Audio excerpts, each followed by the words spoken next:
For me, Jesus is like, on a day-to-day basis, he's like the person next to me. Always very close, always speaking something to my ears. And that is a relationship I have had since, I would say, when I was in my high school times. Whenever you have a question, you would speak to somebody. And then with that, you may be speaking to yourself is speaking to Jesus, I don't know what it is. But that's how my connection, my friendship with Jesus. So for me, first, if I say who is Jesus to me, my best friend. My best friend.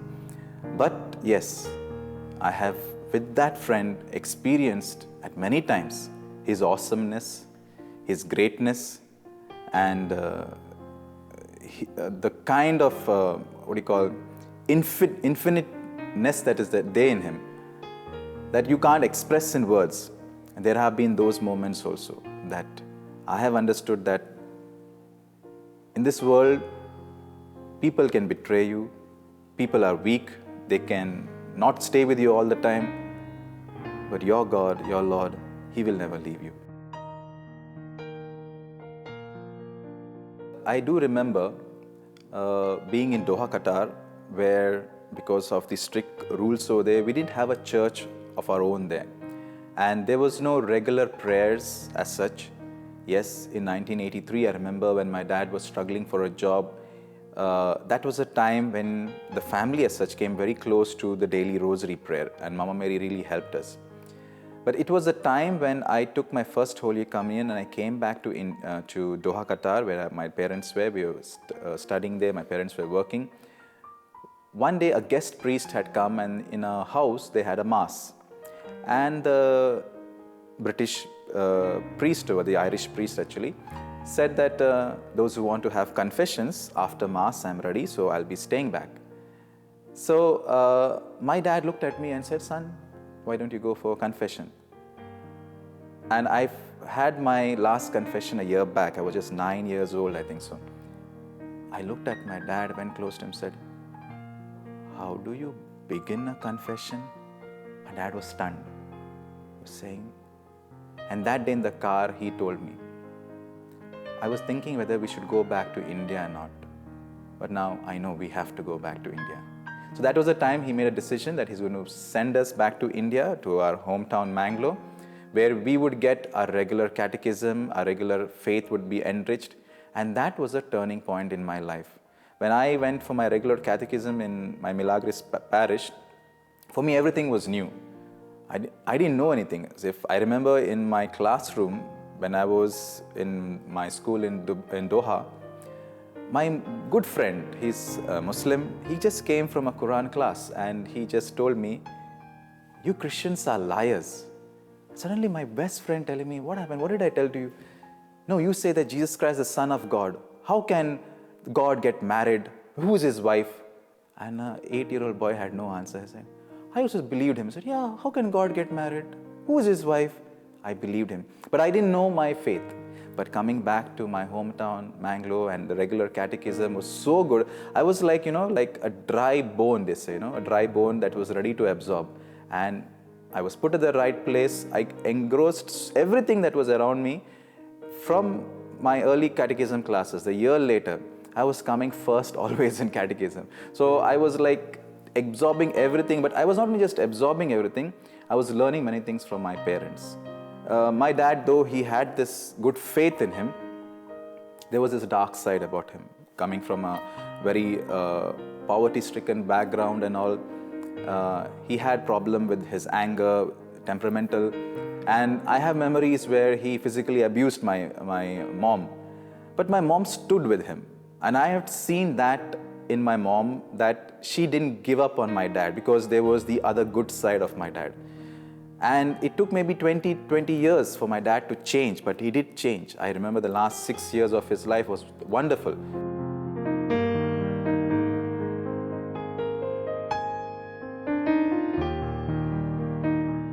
I was a very good student in my high school. In my 7th standard, I secured 100% in my mathematics paper. In my 10th, I secured 97 in maths paper. All through high school, I was a class leader, a little bit of music, drama, this, everything, catechism, like I told you, coming always first. But in college, everything went off. Everything. So bad, like we're short on time, but so bad that in my final year BSc, I failed in all my 8 papers. I could have become the first engineer of my family. All my uncles, my aunts were looking forward that they're going to see the first engineer of the family. Didn't become an engineer, but definitely the 8th wonder of my family. And things went really down the hill for all of us. My dad lost his job. My mom's health was bad. She had gone to an operation. It was like tragedy all sides. And that was the time there was one retreat in Bangalore, a youth retreat. The Redemptorist priest had come from Bangalore and it was very lively, very enriching. And the theme was God's unconditional love. And that retreat literally swept me off my feet. And I remember I was the last Friday night, prayers were over, 9:30 in the night, people were rushing. 9:30 means sleeping time for Bangalore.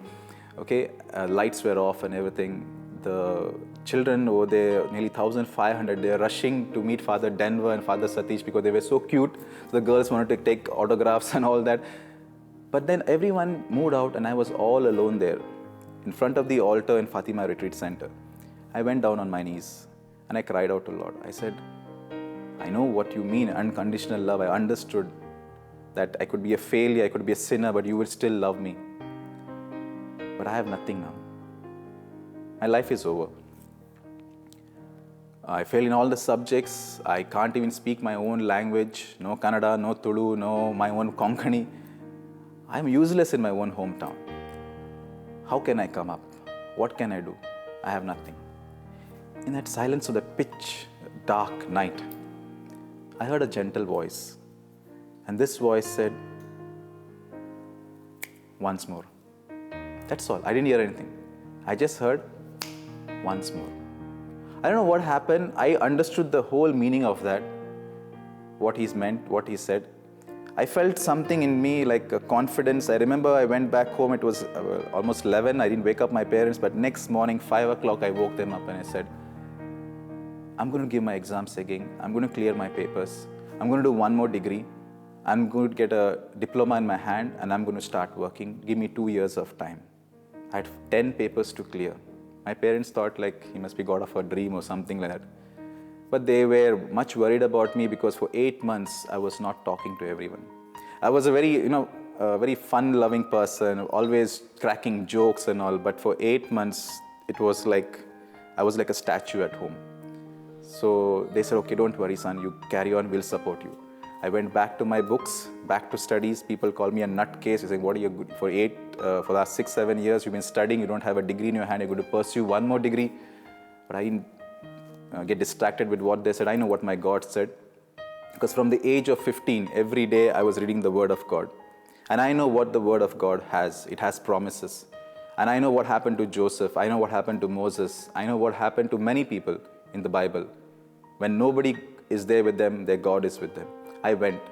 I mean, those years, 95, 96, I don't know what was in me. I had no hope in my life, no parents' support. I mean, support in the sense they can't talk anything that will inspire you. No priest would come and talk to you. They will look at you and say, what, you were standing outside the church? I'm inside the church, right in front of the St. Anthony's altar. I'm teaching catechism for my this thing. They have no area where they can say, this boy has this problem. Then why is he failing? What's wrong with him? Why? I just could not look at my books. But in 1996, I gave my re-exams. In just one attempt, I cleared all my 10 papers. I did my diploma 8 semesters. The Aptech Institute gave me a special permission. I used to do 2 semesters at a time. I completed this 8 semesters in 2 years. I got distinction across all my semesters. In my third semester, I secured a 4th rank across the whole Karnataka region. I was going like a rocket speed. Everything like I touched became gold that day.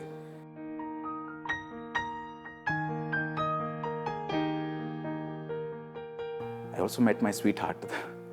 And but even when I met my sweetheart, I told her the truth. I told her, yes, I do feel something for you, but look at my state, man. I don't have a penny in my pocket. I have 10 papers to clear. The first time I met her, I told her, forget it. But then I did see the sadness in her eyes over there, so I just told something just to pacify her. I didn't tell it with my real heart or something. I just told her, if you can wait for 12 years. That silly girl said she'll wait. I don't know what happened, why she said, even still today she doesn't know why she said yes. She doesn't understand what happened during that time. But I thought I will marry her after 12 years, maybe at the age of 35.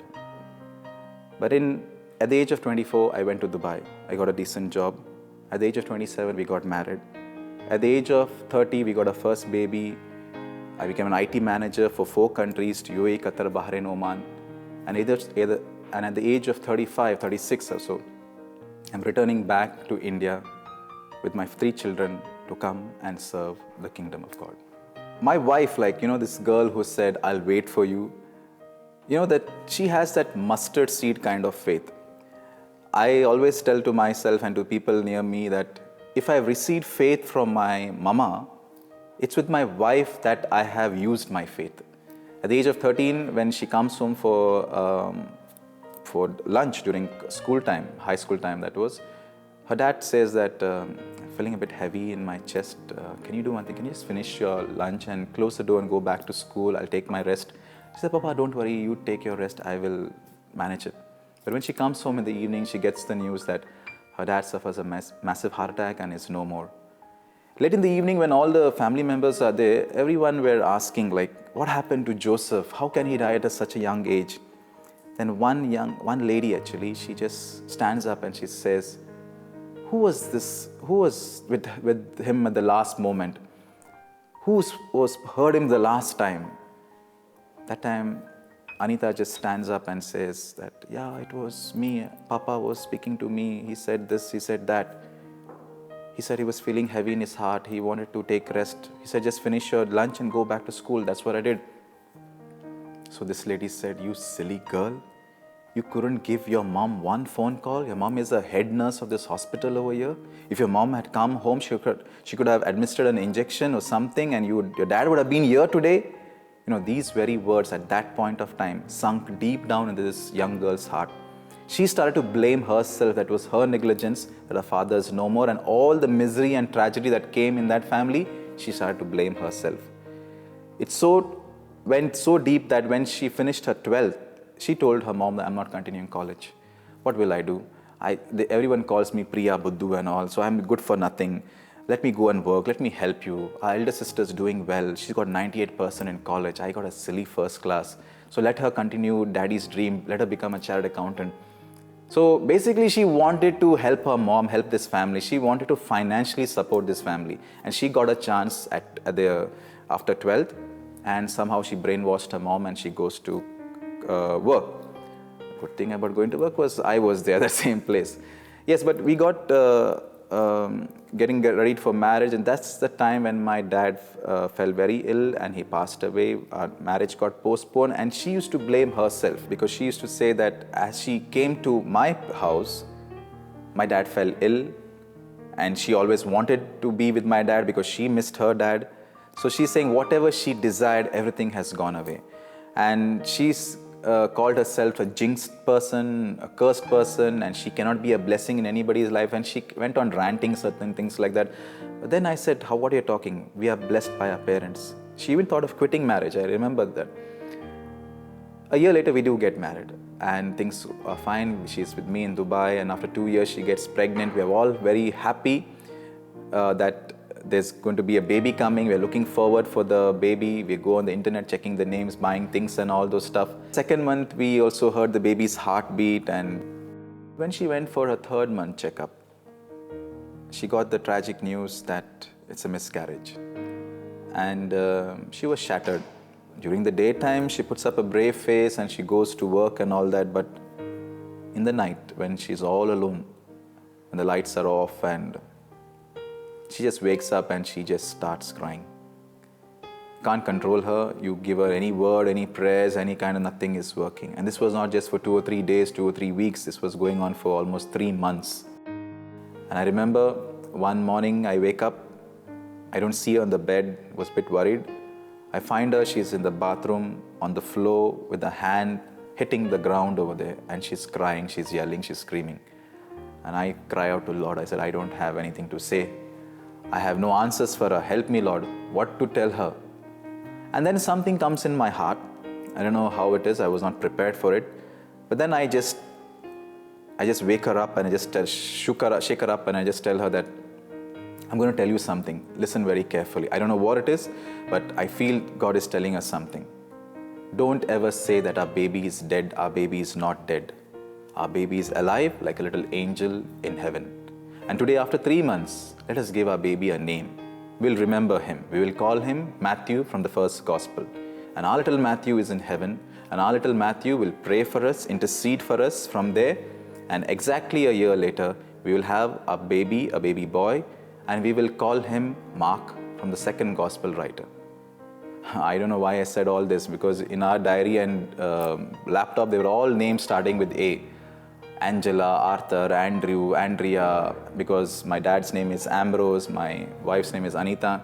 But that day, I don't know, it just came. But having said that, I did notice some kind of change in Anita. She did sober down, and exactly after a year, God did bless us with a child, and we did name him Mark.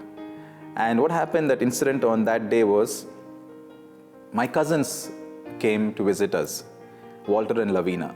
Lavina is working in the same hospital as a nurse. They have been married for more than 6 years that time. And we know the pain in their heart. The doctors have told them that they can never conceive. They have really difficult problems, and no medication, no treatment can work out. They tried everything, but nothing is working. So I know how much they yearn to have the child of their own. So as they entered, I just looked at my wife and I just signaled something to her. She understood what I wanted to tell her, and she called in Lavina. Lavina, come here. You take our baby from the cradle over there, and the nurse has kept the baby's first bottle feed over there. Come, you give my baby his first bottle feed.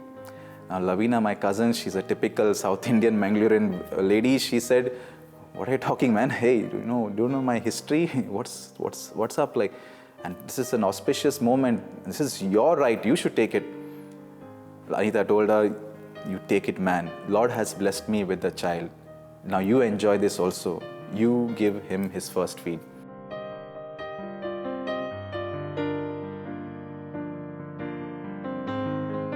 Lavina was in all tears, but she took the baby, she fed, she took a selfie and all that, but she could not control herself. She ran out. And as she was running in the corridors, I heard her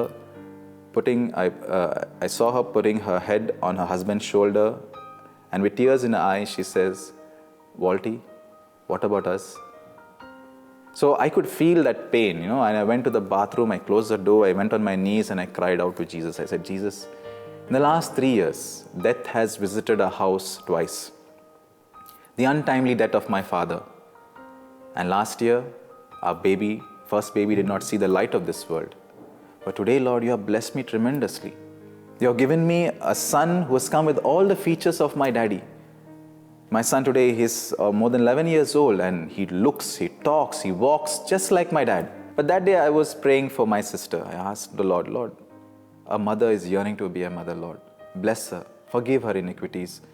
A brother is praying for his sister."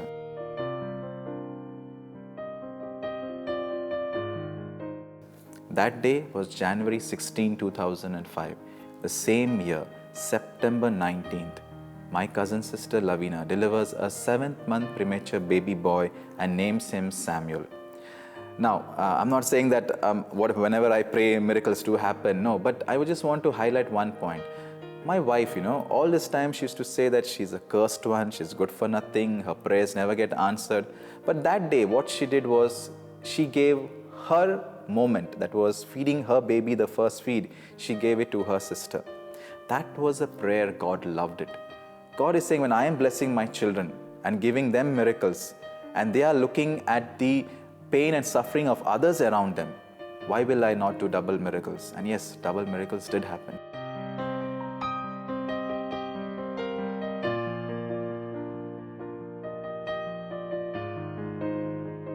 My wife was actually diagnosed with polycystic ovaries, that she cannot conceive without proper treatment or medication. It's coming down from her mom. friends. We didn't go for any treatment. We were not aware of that situation. But my wife and basically we are blessed with, I would say, not one, not two. We say we have 4 children. Because we name our first son, Matthew, who is in heaven praying for us. And we have 3 children here, Mark, Kevin, and Suzanne, a little girl. We both, my wife and myself, are broken vessels. We have our own problems, our own weaknesses. But Lord has brought 2 broken vessels together to be a support for each other. My wife, you don't see her in my ministry, but she is my backbone. You don't see my backbone, right? You only see my face. But she is there to support me. She's that silent, I would say, evangelist. I would say mother, a sister, a daughter, a wife, who's there with a mustard seed kind of faith. And I believe with that mustard seed of kind of faith, we can move mountains.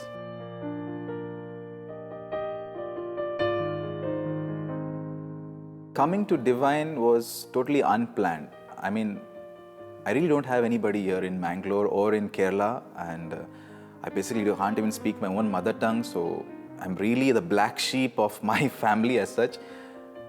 But I just like to tell you one thing. I've hardly shared this with anybody, but when I was in Dubai, I had got visions and dreams.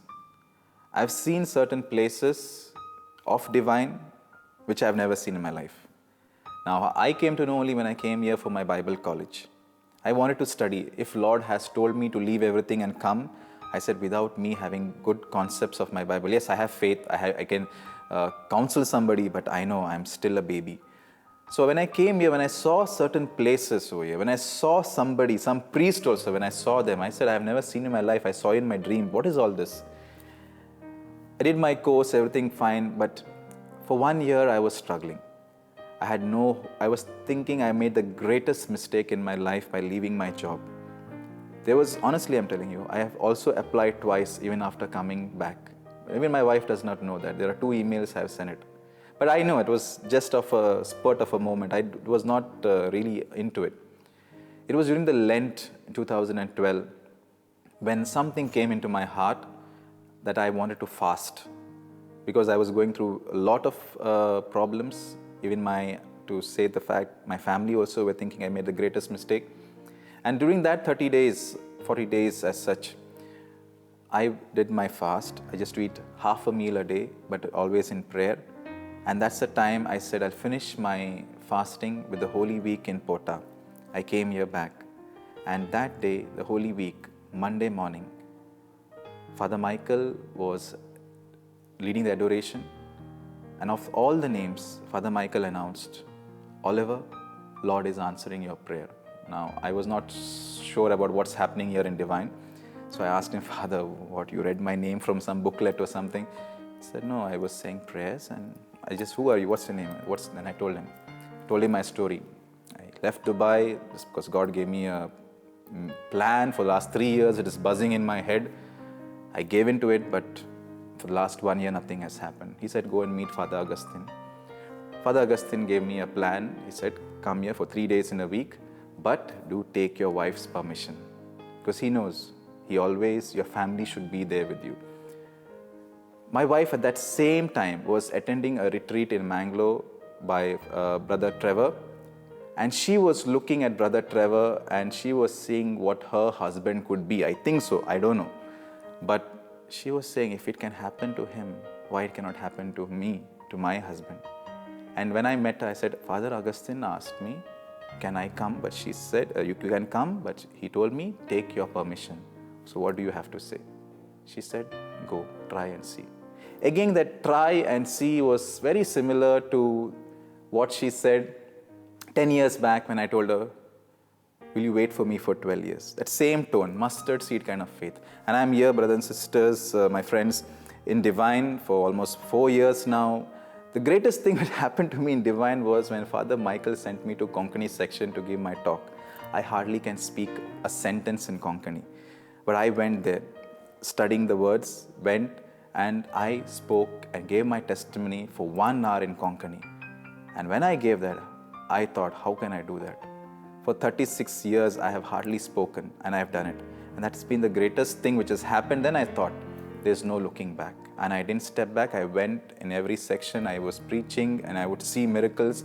Father sent me to go and sit for counseling. I was so nervous, but my first day, I understood what gift of visions and gift of prophecy was. I sit and I know the person's, I see his life in front of me, and the Lord gives me messages. For the last year, 3 years back, I have given messages to people that you will have children. After 8 years, 12 years, this year, they have come with babies in their hands.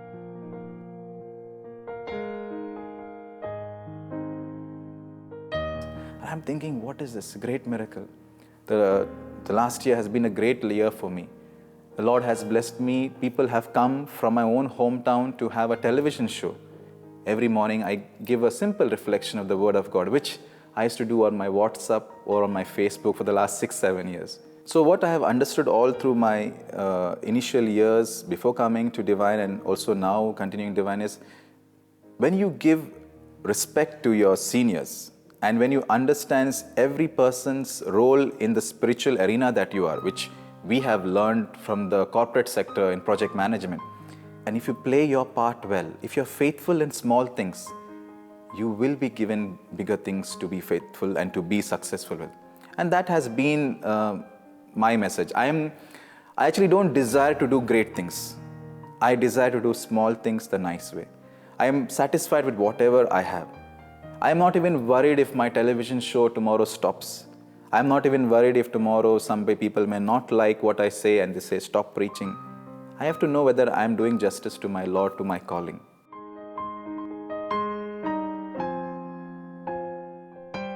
So that is my commitment, and I believe whatever role the Lord gives me, that Lord helps me to do in a proper way, honest way, and that is my simple offering.